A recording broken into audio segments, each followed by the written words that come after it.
Hello, I'm Jared Rhodes, Director of the Speech and Debate Program at the Calvin Coolidge Presidential Foundation.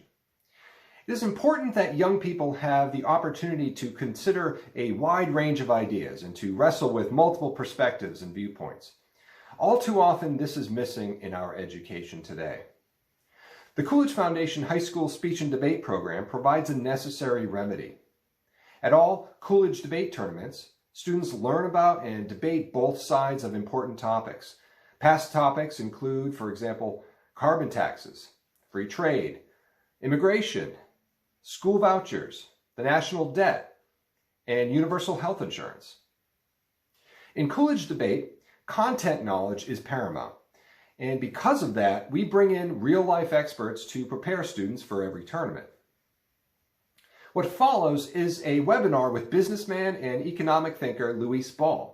Mr. Ball is introduced by Coolidge Foundation trustee Bob Luddy, who himself is the founder of several schools that partner with the Coolidge Foundation to host the Coolidge Debate League in North Carolina. The purpose of this webinar was to help prepare students for an upcoming debate tournament on the question of whether socialism or capitalism is a better economic system for the average American. Mr. Ball's presentation draws upon his experience living and operating businesses under Venezuelan socialism. His views align mostly with the capitalism side of the debate topic, though you'll see that the students have the chance to ask questions during his presentation. And since learning both sides is important, the preparatory materials that students receive cover both arguments on both sides of the resolution. Students will also take part in another seminar on tournament day covering both sides. We hope you enjoy this program, and we hope that you'll get involved with the Coolidge debate. If you're a high schooler, consider joining us for a tournament. If you're an adult, we hope you might consider serving as a citizen debate judge. To learn more, please visit us online at coolidgefoundation.org/debate.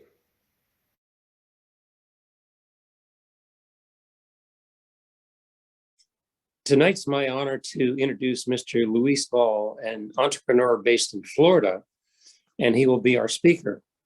He's the chairman and CEO of Grupo Ciencia and Allegheny Medical Systems. These companies specialize in distribution of high-tech medical devices throughout Latin America, and they have been very successful. He's also the founder and publisher of Pan Am Post, an internationally focused news website with pro-market orientation to over 1 million readers. He served on the boards of numerous excellent nonprofit organizations, including the Carnegie Mellon University, the Liberty Fund, and the Atlas Network. Mr. Ball brings a very important perspective to this debate topic on whether socialism or capitalism is best for the average person. Think about this. Mr. Ball has lived and run business under both types of systems, which is very unusual. He's originally from Venezuela and was an entrepreneur in his home country when Hugo Chavez came to power. In the early years, Chavez was more moderate and the relationship was good. However, as we know, Mr. Chavez became more radical over time, implementing socialism. Mr. Ball was the head of a trade group called Confederation of Industrialists that became increasingly vocal against Chavez's policy, especially the confiscation of private property. This led to the Chavez regime to accuse Mr. Ball of civil rebellion and treason, forcing Mr. Ball to flee the country and move to the US. Although the charges were later dropped, Mr. Ball decided to remain in the United States, believing it was the best place to run his business and take care of his family. Mr. Ball will discuss his own experience and share his own views on the two types of economic systems, socialism and capitalism. Please give a warm welcome to Mr. Luis Ball. Thank you for being with us tonight.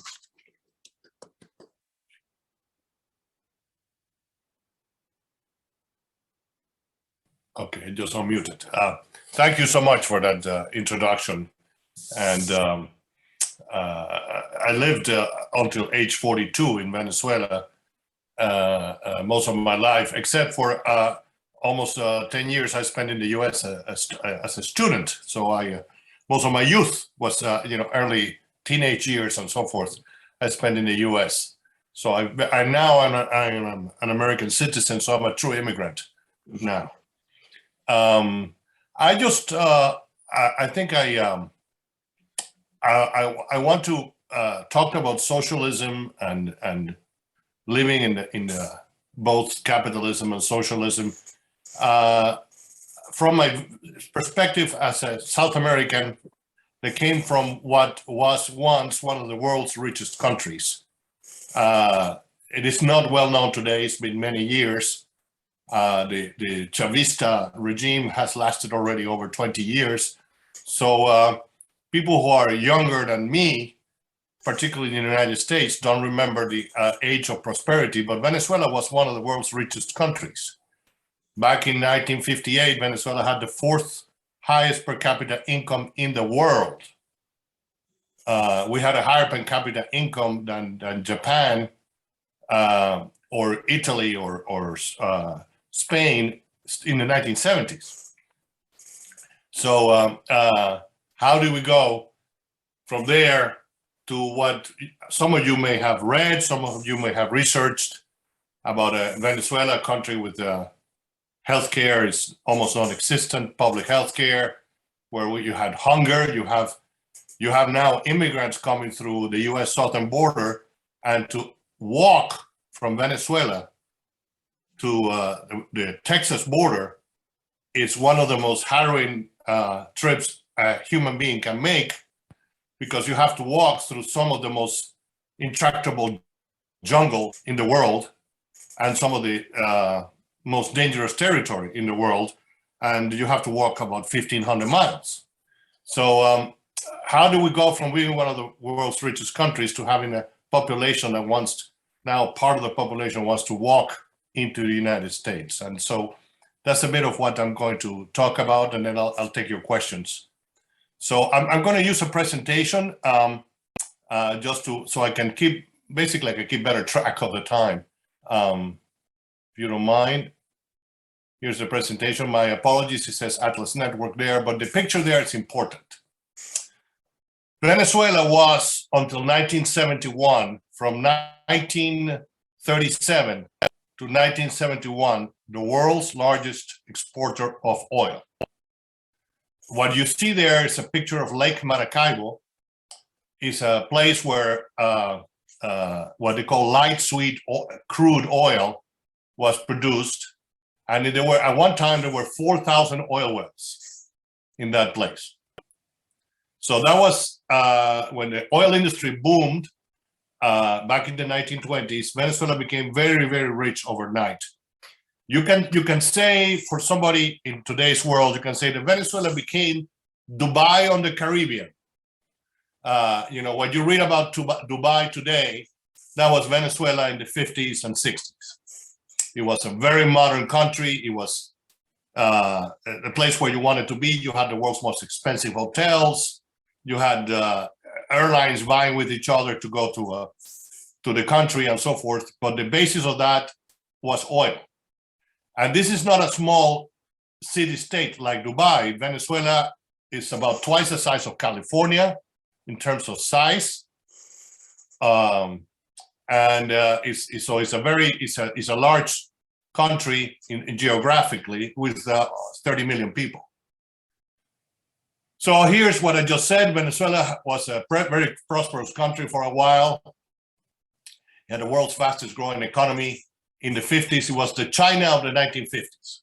The economy was growing 10% a year for a whole decade. In 1965, Venezuela still represented 60% of world trade in oil. That's the oil that was the cross borders, okay? There were larger producers than Venezuela. The United States produced more oil than Venezuela in those days, but the actual exports, the actual trade in oil, Venezuela controlled 60% of the trade in oil in the 1960s. Here you can see that, for example, Brazil is a country of 250 million people, larger than the continental US. And yet Venezuelan exports were higher than Brazil's exports. It just shows you the amount of money that was coming into this country because of oil. Here's a chart. You cannot read it very well. Unfortunately, it's a little hazy there. But this is the World Bank chart showing the average rate of growth of various countries around the world from 1920 to 1980. That's a 60-year period. And in this chart, Venezuela was the fastest growing country for those 60 years, followed by Japan and Finland, among others. But Venezuela had the highest rate of growth of any country in the world during that 60-year period. And in that 60-year period, we had a period of democracy, we had a period of dictatorship, and we were then for 40 years, again, a democracy. And much was achieved. Infrastructure was tremendously advanced in the country in those years. The hydroelectric dam that you see there is the Guri Dam, was the largest in the world back in 1968 when it was built. This is the Orinoco River. It's a huge river in South America, and this is the bridge over the Orinoco, and so forth. So a lot was achieved. There's another statistic for the Guri Dam construction. Was the largest client in the world for Caterpillar equipment. For the US Caterpillar company, this was the largest client in the world for a few years. So there's more. Here's more of the infrastructure that was built over the years. Highways. Venezuela had the best highway system in Latin America, and this theater here is the theater of the Central University of Venezuela, the largest university. Is actually 13 years older than Harvard as a university. And the panels that you see there on the top are panels made by Alexander Calder, the famous American artist. So it's now considered a protected building now by the UN because of the Calder panels there. So this was how Venezuela was viewed in the 60s. This is a Chase Manhattan Bank in 1965 published a book recommending to American companies where to place their Latin American operations. And this is taken from that publication. But Caracas has excellent communication services, state-of-the-art airport, has the lowest taxes, is by far the safest city for executives and their families. This was the Caracas of my childhood. When I was a child, that's where I lived. So in 1970, Venezuela is the world's largest oil exporter. 67% of the population were considered middle class by European standards. We had the lowest inflation rate for over a decade. And I have to say the Venezuelan currency was actually the strongest in the world. It actually, you could exchange it for gold all the way to the 1960s. And it was never devalued against gold, unlike the US, even the US dollar and the Swiss franc. So the gold Venezuelan Bolivar exchange rate was the same as it was in 1870. It was the same in 1970. So it's that created a very strong currency and very, very low inflation. So what happened to Venezuela? Why did we become a poor country? It did not start with Hugo Chavez. Okay, Hugo Chavez was the end of a long story.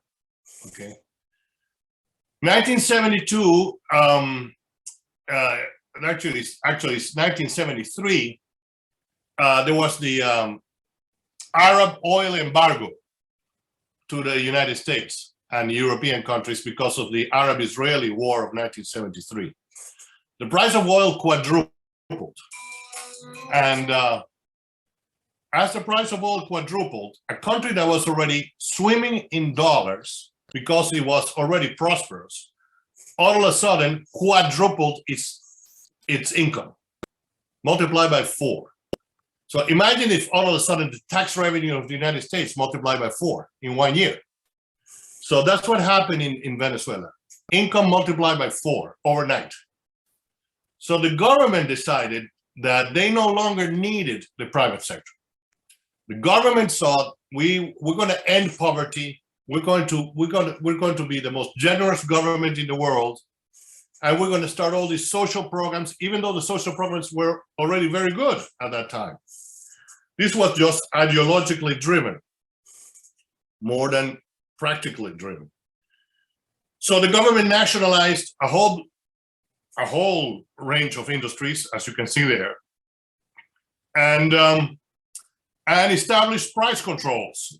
Because also what happened with the Arab oil embargo, there was a worldwide inflation, and Venezuela, even though it had a very strong currency, was not immune from importing inflation from the rest of the world. So the government decided we want to keep inflation at 0, so we're going to put price controls. And every price of every good, I mean, bottles of champagne were price controls. Movie tickets were price controlled. So it wasn't just medicine and food, it was everything. Scotch whiskey had price controls. And here is this man, Carlos Andrés Pérez, was elected president in 1974, and he actually made this a true statement. We are now free to develop the nation with a new kind of businessman, not tied to the old private sector. We no longer need the private sector from the past. He thought we're going to create a new type of businessman who's not interested in profit, supposedly. That was the aim there. What happened was 14 years later, 1988, 100% of products coming into the country needed a permit from the government to be imported. Foreign exchange, you needed, if you wanted to buy, the euro didn't exist, but let's say Swiss francs or British pounds or US dollars to travel, because you were traveling to Miami, you needed a permit from the government in order to be able to buy foreign currency. And government controlled every aspect of the economy, but allowed the private sector to survive, to exist. So the result of this policy was, of course, the private investment dropped dramatically. Inflation surged before the price controls, because once you nationalize the industries, they become less efficient. Once you put barriers to entry to the products, you have less supplies, you have less investment, you have the supply side of the demand and supply equation is lower, so inflation surges. Real wages began to become negative. That is, the wages, there was a saying in Venezuela, wages go up, go up through the stairway, while prices go up through the elevator. So the wages were negative. They were growing less than the rate of growth of inflation. Public management deteriorated greatly. Number of public employees went up from 300,000 to 3 million in 20 years. So that deteriorated public management enormously. The political parties became discredited because rate of growth became lower. And this is a country that is full of oil. And other countries are prospering from oil while this is going on in Venezuela. Public politics became seen as corrupt because, of course, corruption increased with a huge increase in the government sector. Poverty became an issue. And there was a general feeling of malaise. And then you'd say, well, you had all this oil. Why didn't you use the oil? Because this man that you see here is Juan Pablo Pérez Alfonso, the founder of OPEC. You know, if you heard of the OPEC, it's the Organization of Petroleum Exporting Countries.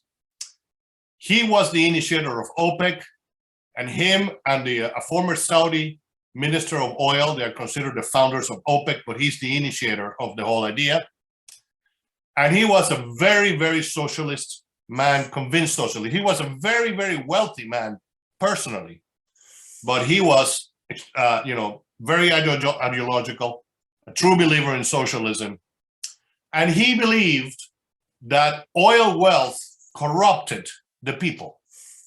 He believed that if the country's wealth came from selling oil, the people would be corrupted by too much money. He wanted to create this utopian society where growth would become from the labor of each individual. And so he proposed to save oil for the future. That is, produce less oil, okay, and save it for the future. So then this became almost a dogma in Venezuela. So Venezuela did not produce oil. The oil production fell continually for 40 years, went from 11% of the world market to 3% of the world market, despite having the world's largest oil reserves.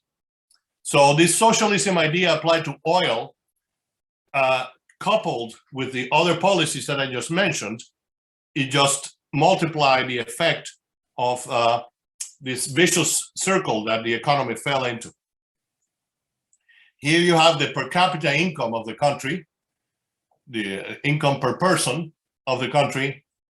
It peaked in 1974, and it went all the way down since then. And now it would be about here, down here, if we had the recent figures.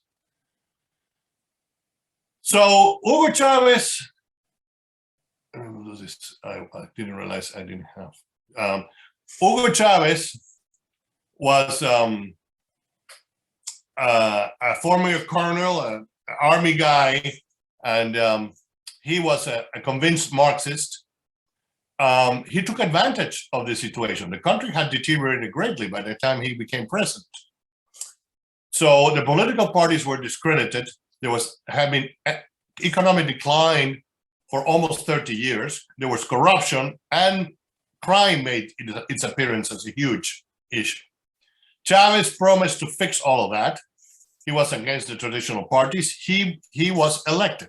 That first election that he won was a fair election, and he won fairly in 1998.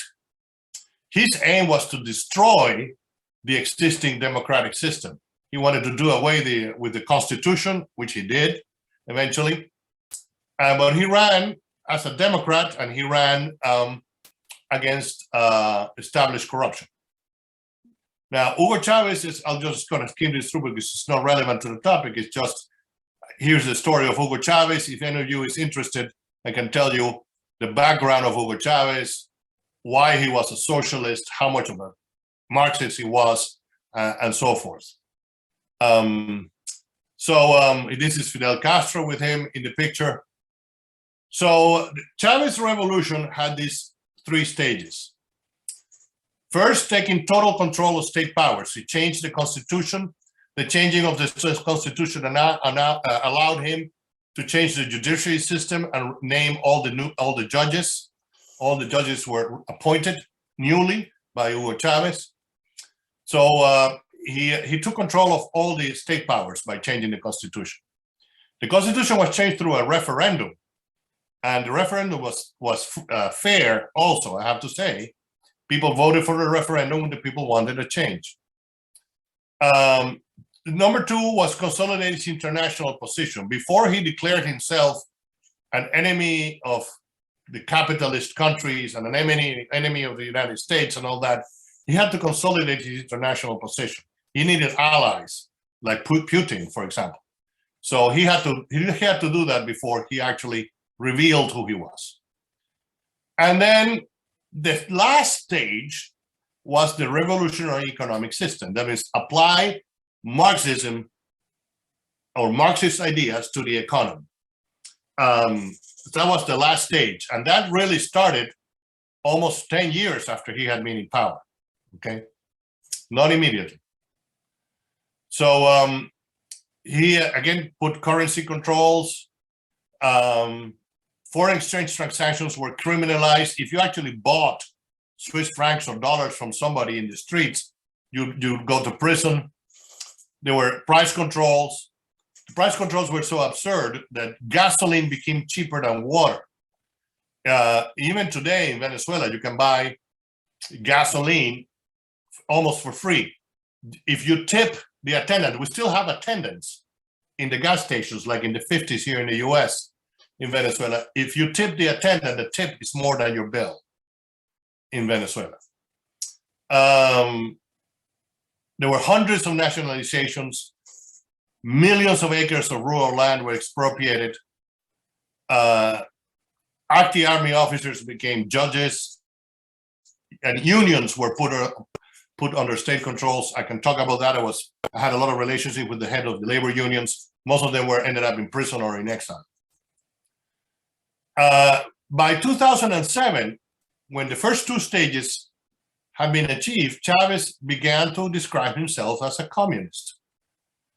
And he made this statement: socialism is our aim, the United States is the cancer, and the cancer of capitalism are the mortal enemies of our people. These are actual Chavez statements. But again, by that time, he had been 8 years in power when he said that. So I think I leave it with this comment.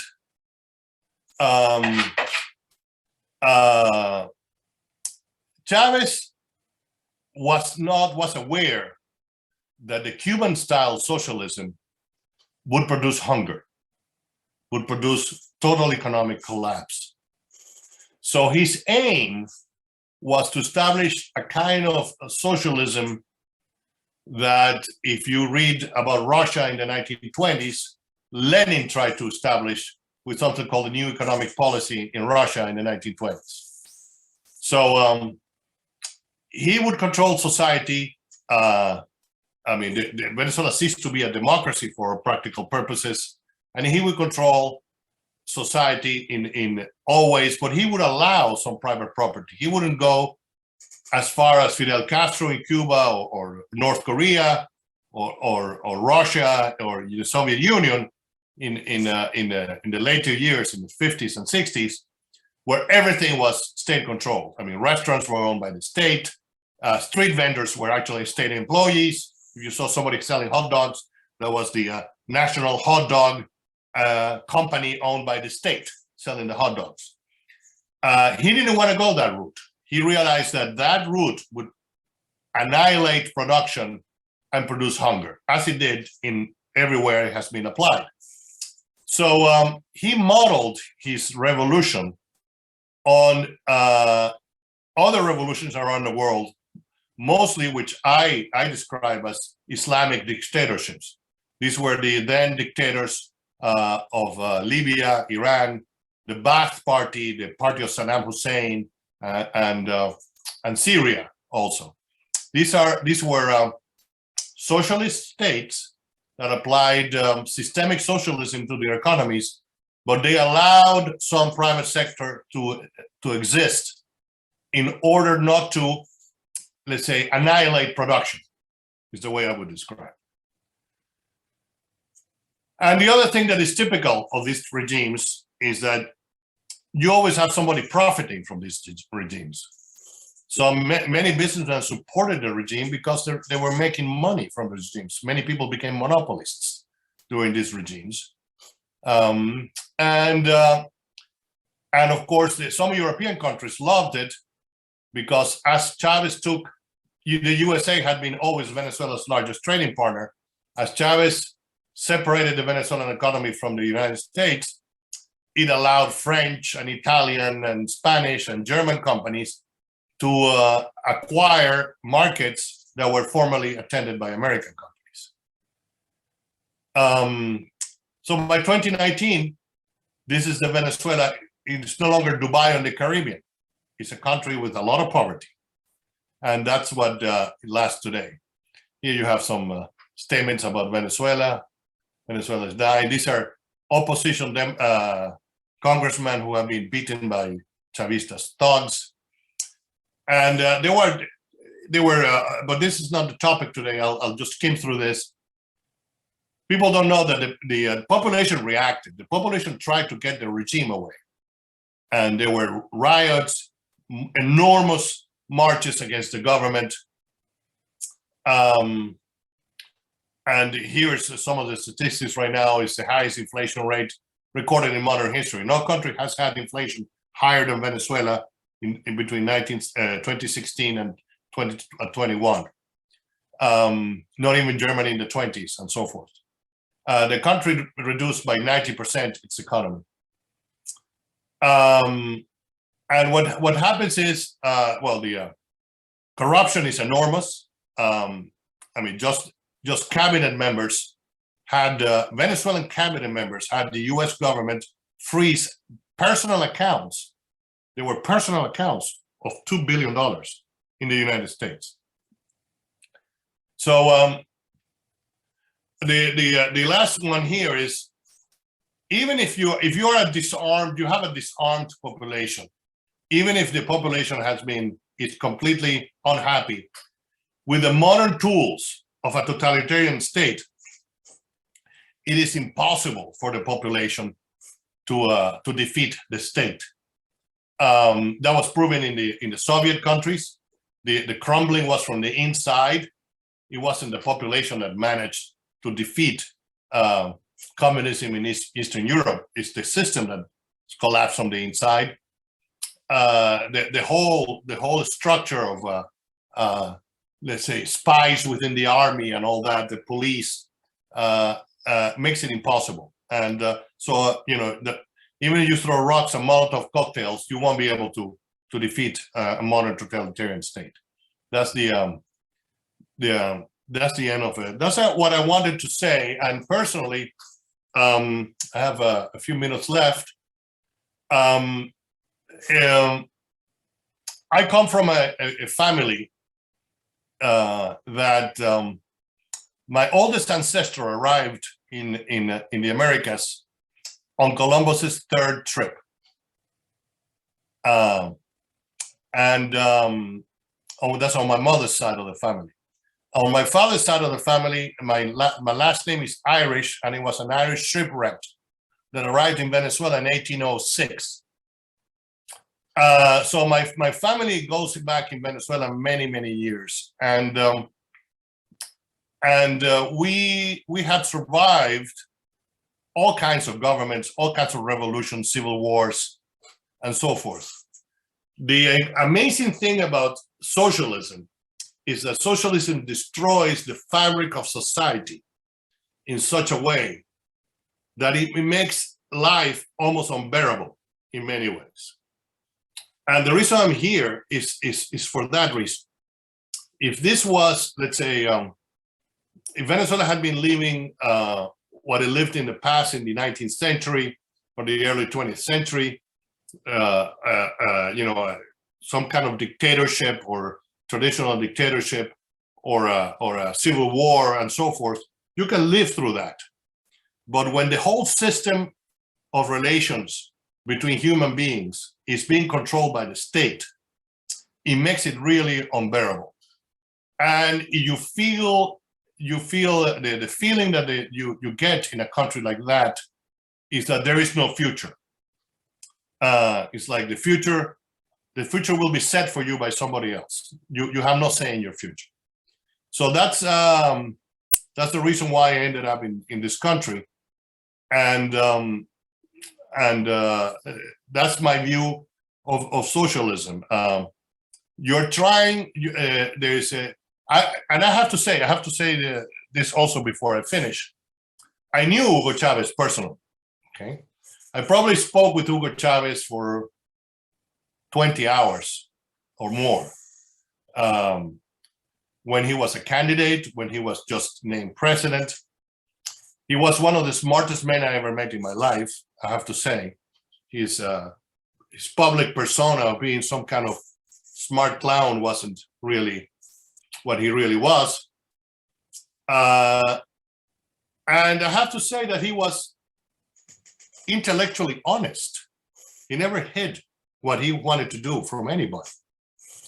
And many socialists, like Juan Pablo Pérez Alfonso, I knew his family very well. I didn't know him, but I knew his brothers. The founder of OPEC was also a very intellectually honest man. He was a very rich man that lived a very simple, very disciplined life. So you have very honest socialists. What these honest socialists don't realize is that applying their ideas to the real world, it's just creates these shackles on people from which you can never recover, and that's been proven all over the place, and in every country, including Venezuela today, there still exist people who say, well, what we tried to do would have worked if we had only been more socialist, or it would have worked if the Americans did not sabotage us, or it would have worked if our neighboring countries would have supported us. That's not true. You can refute every one of those arguments, but it would take longer to do it. But that mentality of these true believers in socialism, you can see it everywhere in the world. The problem is it didn't work because we didn't try hard enough. We didn't work because this was not actually true socialism. There's no way you can apply socialism or actually tries to execute Marxist ideas without wrecking an economy and without putting some kind of police state behind those policies. So this is where I end up, and I'm glad to take questions. Okay, thank you so much, Luis. Let's see, we have some time for questions from students. So if you'd just like to use the raise your hand feature, and if you hover over your name up in the participants list, I think you can raise your hand that way, and I can call on you and you can ask it in person here. While we wait for some questions to come in, how about I kick us off here? So you talked about how the first, I think you mentioned that the first election of Chavez was, you said that was a fair one, right? Why can't, so if we compare the Venezuelan experience to the experiences of other, oftentimes, let's say, Denmark or some, Norway or something is offered up as a place where socialism does work. How, what are you seeing as the differences there between these two different countries and in these two different sort of socialism or democratic socialism? What well, yeah, I think the answer to that is that you cannot call a welfare state, let's say a democracy that puts in place a good welfare state, you cannot call that socialism. You have socialism applied, let's say, to healthcare and a few other sectors in what is called a welfare state. But the key difference between a true socialist state and a country like Denmark is like Denmark never tried to abolish the price system. And that's the key, okay? And actually you have an entire current of economics. In German, they're called the Ordo liberals, which were the first neoliberals, I guess, in the world, who were mostly German economists, Walter Rebke, Eucken, Ludwig Erhard. These economists, they tried to reconcile liberal capitalism with the need for unemployment insurance, social safety net, and so forth. And they came to the conclusion, we don't like it. We think there are market mechanisms for that, but we can accept that. We will offer that to the people. Ludwig Erhard called it the social market economy. He called it the social market economy. The key thing the Ordo liberals say is what you cannot abolish is the price mechanism, the functioning of the price mechanism. That is, you have to let the laws of supply and demand work, and you have to, because that's the way That's the way. Those are like the digital wires that make an economy function.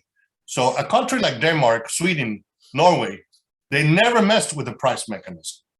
If you look at, for example, the way Spain works its healthcare system, Spain's healthcare system is a socialized healthcare system where the hospitals are government owned and the surgeons and the medical doctors are government employees. In Germany, in Denmark, in Sweden, hospitals are privately owned. Most of the hospitals. There's a few government hospitals, mostly regional hospitals, but by regions or states. But most hospitals are privately owned. There is one state-owned insurance company that pays the private hospitals for their services. That makes the price mechanism work in healthcare because the hospitals are competing with each other, okay, even though you have a single payer. So that's the difference between a socialist system and in a small sector, let's say healthcare. So Venezuela, Cuba, Soviet Union, China at its moment, North Korea, they went all the way socialist, okay? It wasn't just creating a social welfare state like in Denmark.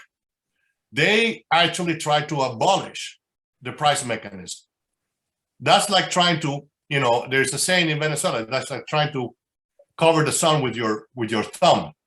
You will never be able to stop the price mechanism from working. But if you try, you're going to wreck your economy and create hunger. Got it. Great. Okay. Questions from our audience? Thank you for that. Let's see here. Grayson, you have a question? Grayson, you're the first one I saw. We'll do Grayson. Yes. Yes. Can you tell us a little bit more about the labor unions under Chavez's reign in Venezuela? Yeah, the labor unions, as is the case in most countries today, were highly concentrated in the government sector, as is the case in the United States. In the United States, most labor union members of the total unionized population are government workers. The same was the case in Venezuela. There were lots of unions in the private sector too, in industry and so forth, but it was probably a 2/3 in the government, 1/3 in the private sector. These unions were very traditional, very combative. I mean, I would equate them almost identical to the AFL-CIO here in the United States and so forth. I had very good relations with the unions because I was part of an effort in the 1990s which was successful actually in the 1990s, between the private sector and the unions, we made a deal to agree between the two of us on a proposal to the government to reform the Social Security laws. So I knew most of these people personally. What Chavez wanted to do, and he was following the model of authoritarian governments everywhere, including like the Peronistas in Argentina and so forth, he wanted a government-controlled union, a single union, like the Nazi Party, like the Soviet Union, etc. So the unions were particularly apprehensive of what was coming to them, and they were incredibly opposed to Chavez. They really fought Chavez tooth and nails on everything. And what happened was, as Chavez gained more power, he pretty much used the judiciary to persecute the labor unions. And now you have mostly one state-controlled union for everything in Venezuela. And sometimes you do have strikes with this government, but it's a little bit of what happened in this old Soviet Union, or in the case of Poland, for example, where some local in one factory goes his own way and starts a strike, but there's no official union anymore other than this government state union. Great question. Gets to some of the equity concerns that sometimes come up in conversations about socialism versus capitalism. Maybe some of our students will ask a question about that. Zoe, you're up next.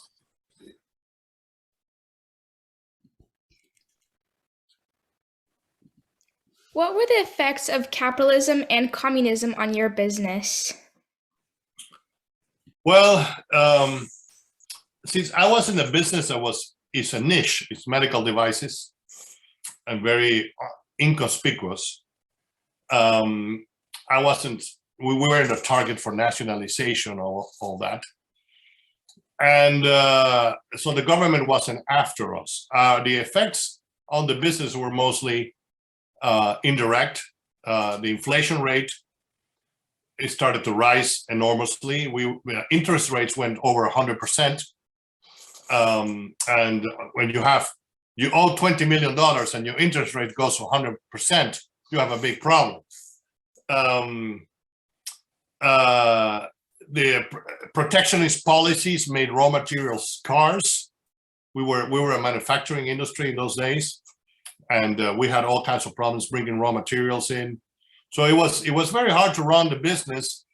I became such an expert that I had a joint venture with a British company, and the British would have me go around the world lecturing their executives on inflation, because we had survived the Venezuelan condition. But it's really what the business we were able to make survive. I mean, there are all kinds of things you can do to have your business survive.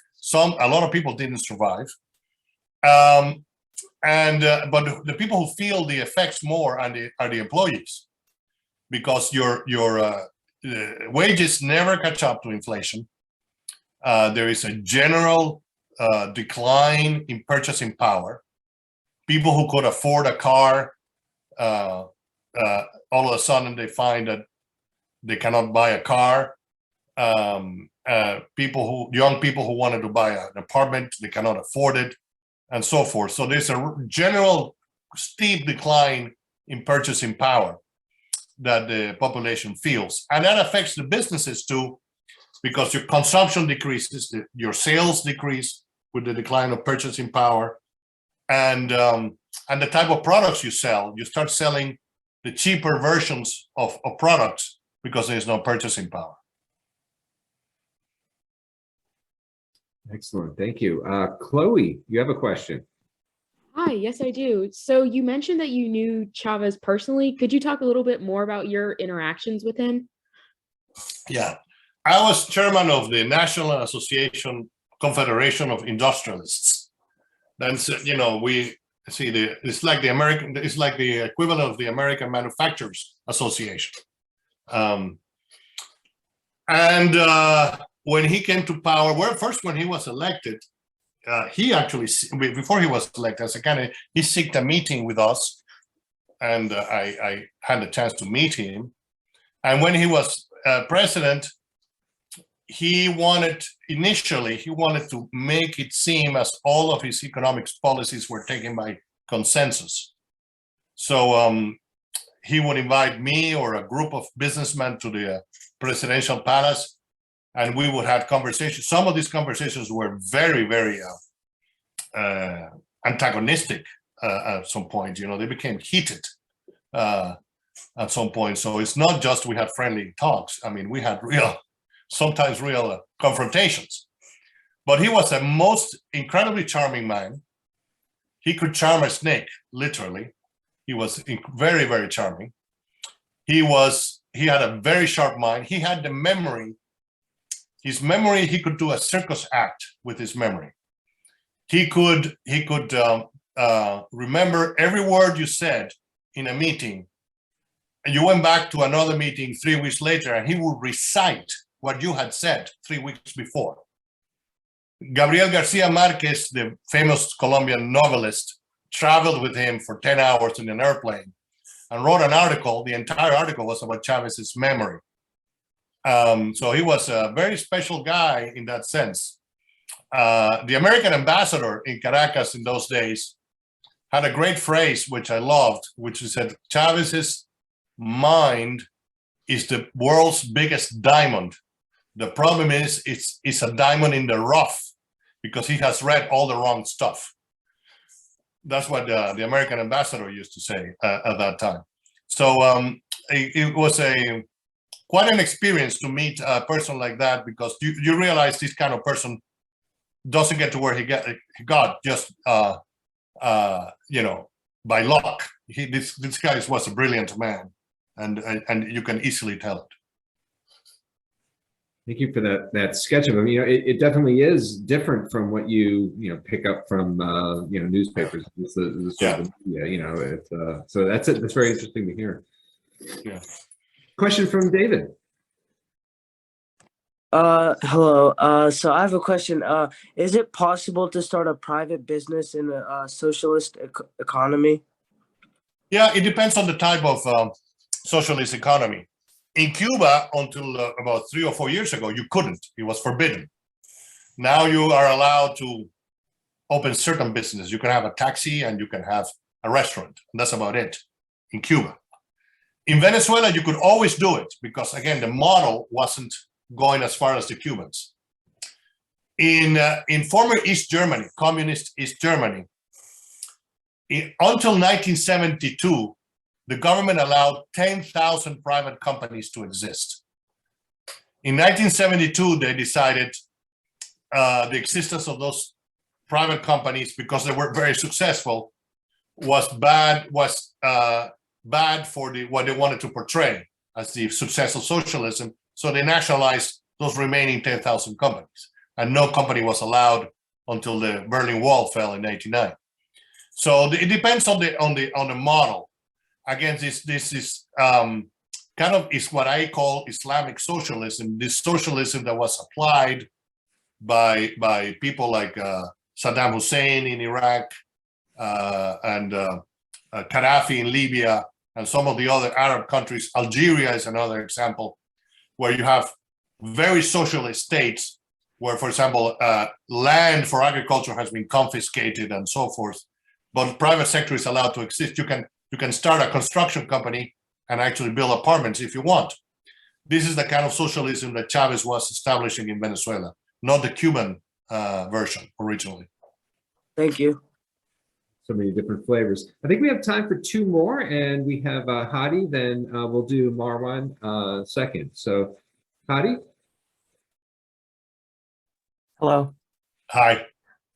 So as you probably know, there are different forms of socialism. And one thing that we were researching was something called worker cooperatives, or cooperative firms, where the government doesn't own the business, the workers do directly.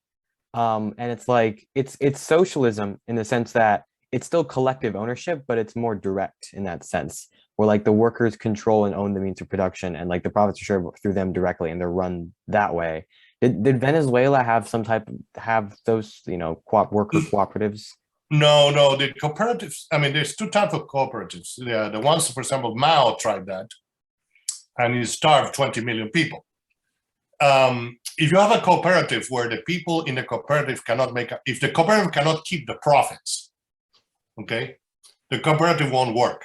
And what happened in China was nobody wanted to work. I mean, nobody wanted to say, I'm the only one working 10 hours a day here while somebody's slacking off and taking the product of my labor.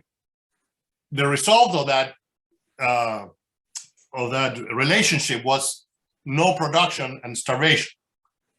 In Europe, though, cooperatives are very common. You have lots of cooperatives in Italy and France and Belgium and Holland. And these are cooperatives that are voluntary cooperatives of producers. For example, it's very common in milk in Italy. You have small milk producers that create a cooperative so they can compete with Nestle, a huge company, okay? So they make a cooperative and to compete in the market. So the problem with the, let's say, pure socialist cooperatives is that they were shown not to work because the production just was never, the production, it didn't raise production. The only way for the cooperative to work is if you start if you let the worker or the member of the cooperative make a profit and actually think you're going to improve. And that's the reason actually why Stalin ended this experiment by Lenin in the 1920s of letting some private property prosper. There were some cooperatives created in the Soviet Union during the last years of Lenin. But what happened was some of these members of the cooperatives were viewed as being rich because they started making money. Okay, so so that's the issue with cooperatives. You can have cooperatives. Cooperatives work, and the Europeans have showed that it can work, but not if you apply to under this total equity socialist system. They won't work, and what you end up is starvation. All right, thank you. Okay, thank you for that. And then we'll close out, I think, with Marwan's question. Marwan.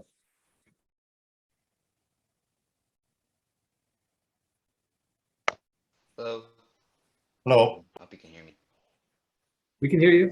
We can hear you. So, Yeah. all right, it's great. Thank you.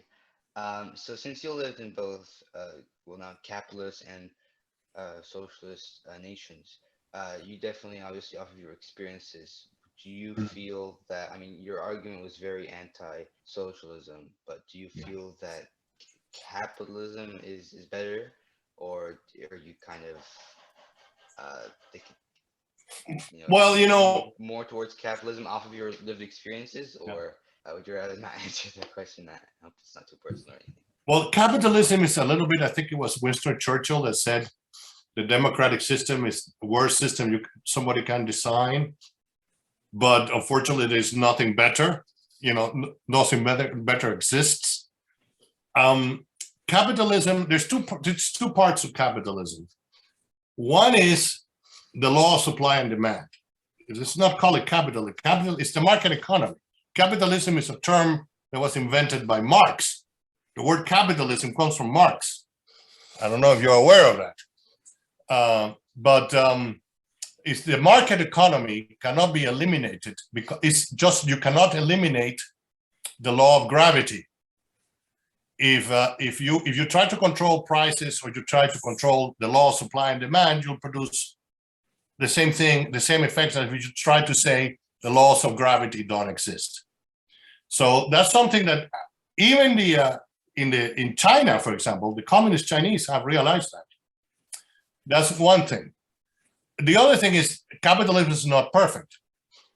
And there is, I'm actually reading last few days, I've been reading a lot about a discussion that started in the 1930s in Europe, but it actually was started by an American called Walter Lippmann in a book he wrote in the 1930s about how you can improve capitalism. How can you make the population feel better under capitalism, and what kind of reforms or what kind of things you can do to capitalism. And you can do a lot of things. I mean, this is advanced advanced economics, but the main thing is you cannot, which is what most of the socialist states try to do, you cannot try to abolish the law of supply and demand. You cannot try to impede the workings of the price mechanism, because if you do that, you're going to destroy the economy and produce hunger. So it's like, again, it's like democratic system. If somebody comes up with a better way to make decisions for citizens to govern themselves other than the democratic system, I'd be welcome to have it. But so far, no one has to come up with a better solution. So capitalism is a little bit like that. It's messy, like the democratic system. There's that famous saying that in a democratic system, making laws looks a lot like making sausages. It's very, very ugly process. Capitalism is the same way. Capitalism is not pretty. It's not, there are winners and losers, but nobody has come up with a better system. And these experiments to improve on the system have produced, what they have produced is death. And that's what I don't like. All right. Well, thank you so much. And Marwan, that was a great question to end on, because that kind of reminds us that on Saturday, hey, both sides can win, right? We are both. You're going to have to debate both sides throughout the day. We've got 4 rounds that everybody will be participating in, and you'll be on affirmative twice, and you'll be on negative twice, and you have to make your best case, right? And our judges are looking for who can make the case the most persuasively. And so we've got a lot of great material here tonight, mainly for on the negative side, but we can also are reminded here at the end, especially that hey, maybe capitalism has some warts too, and your job on the affirmative, which is the side that's pro-socialist, is to relative to our resolution here, is to emphasize those, right? And then when, of course, when you're on negative, you can pull from some of the stories that we heard tonight from Luis about Venezuela and the Venezuelan experience. So I hope I hope you guys enjoyed this tonight. Mr. Ball, thank you again so much. That was been a pleasure. Thank you. And very good questions, by the way. Yes, indeed. Yes, great question. So we'll see you all on Saturday. Thank you very much, and we'll be in touch.